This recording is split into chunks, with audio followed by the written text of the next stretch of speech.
Hey, this is Bob Johnson with the Rugged Rundown, and today we're going to talk about the Dell Latitude 7220 tablet. Now, I got the tablet with the keyboard, and here are some of the issues I found. In fact, I'm going to tell them maybe even the top 4 issues that I've learned about these Dell tablets. The first issue is the cooling fan. The cooling fan tends to make a grinding noise or a loud noise when it kicks on as the tablet ages. Another issue that's come along is the power port seems to be weak. In other words, it gets worn very easily.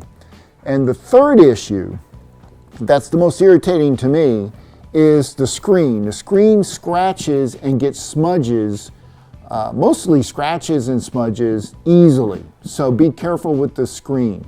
You might want to get yourself a good screen protector on this unit.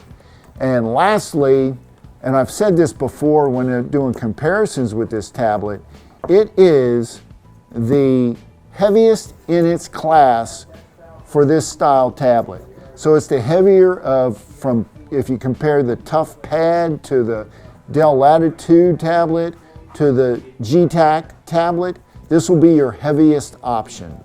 Well, those are the 4 things that I found that I consider issues with this unit. Let me know what you think in the comments, and I'll see you guys next week.